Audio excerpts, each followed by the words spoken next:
Donc, bonjour, chers parents. Mon nom, c'est Paul-René Lajoie. J'aimerais me présenter comme l'enseignant de votre enfant. Si vous recevez ce message, c'est à cause que j'enseigne votre enfant en physique 2. Mais vraiment, en physique 2, là, c'est vraiment physique 411 qu'on appelle. OK? Donc, je veux parler un peu de mon fonctionnement jusqu'à présent en classe, puis un peu qu'est-ce qu'il nous reste à faire d'ici à la fin du semestre. Je vais écrire ça un peu sur le tableau blanc, là. Je m'excuse pour ma belle main d'écriture, mais j'espère que ça va être lisible, puis j'espère que vraiment ça va aider à répondre quelques-unes de vos questions si vous en avez. Mais c'est ça, je vais commencer à débuter avec ça. Fait que mon fonctionnement a un peu évolué parce que vraiment, avant, qu'est-ce qui arrivait, c'est que j'avais un cours où est-ce que je faisais de l'enseignement. Donc, je les avais en classe avec moi.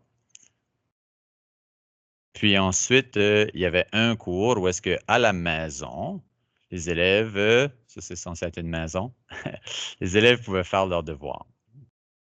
C'est quoi qui fonctionnait bien pour plusieurs. Puis on a appris avec le temps que c'était probablement une meilleure idée si les élèves avaient un petit peu plus d'appui pendant qu'ils faisaient leurs devoirs. Donc depuis le 1er novembre, vraiment, mon fonctionnement s'est évolué un peu. Où est-ce que maintenant, je vais faire de l'enseignement en classe, 30 à 40 minutes, qui veut dire que l'élève va avoir de 20 à 30 minutes à travailler ses devoirs en classe. Puis ceci, c'est pour les élèves en classe, mais c'est la même chose pour les élèves à la maison. Les élèves à la maison peuvent s'attendre de faire un en direct avec moi pas mal à tous les jours, de 30 à 40 minutes, pour ensuite travailler leurs devoirs. Qu'est-ce que ça fait? C'est que là, moi, je suis disponible pour les questions, où est-ce qu'ils peuvent me parler par l'entremise de leur ordinateur, si jamais des questions peuvent le devoir. Puis je trouve vraiment que dans les dernières semaines, ça fonctionne mieux, surtout pour la matière qu'on est. Donc, au début, on faisait comme qu'on pouvait, on a évolué un peu notre fonctionnement. Maintenant, ceci, évidemment, c'est des à peu près. Il va arriver où est-ce qu'il y a des journées que je vais peut-être juste enseigner 20 minutes, puis on aura un 40 minutes à travailler sur leurs devoirs, mais c'est en moyenne, c'est ça qu'on vise, un 30 à 40 minutes d'enseignement avec un 20 à 30 minutes de devoirs, avec de l'appui, que ce soit à la maison ou en classe.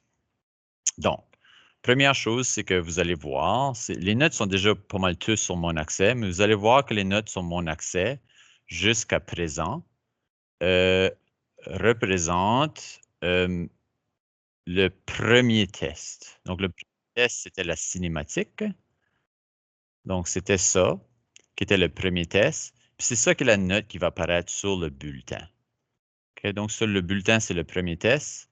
Parce que ce premier test-là, on l'a fait en mi-octobre. Puis c'était le premier test. Puis c'est ça qui représente 100% de leur note finale. Maintenant, on va avoir un deuxième test qui est la dynamique, qui va se faire le 1 ou le 2 décembre, évidemment dépendant de la journée de votre enfant. Mais ça va être ça le prochain test, pour faire ensuite un troisième test qui parle d'électricité en février. Donc ça va être le troisième test. OK?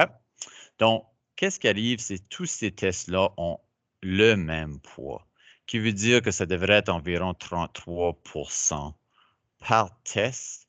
Donc, ça ne sera pas trop compliqué calculer la moyenne. Il n'y a rien qui est cumulatif en physique, donc chaque test a autant d'importance un que l'autre. Donc, ils sont tous à peu près 33%. Maintenant, je me laisse l'ouverture de peut-être essayer de faire un lab d'ici à la fin. C'est sûr que comme ça, avec qu'est-ce qui se passe, c'est un petit peu plus difficile à planifier. Le lab serait 10% de la note, qui ferait en sorte que maintenant les tests seraient 30%. Mais ça, c'est si le temps le permet, évidemment. Je ne suis pas certain si je vais être capable de me rendre là, mais si le temps le permet, j'aimerais faire un lab qui est 10%, puis ensuite les 30%.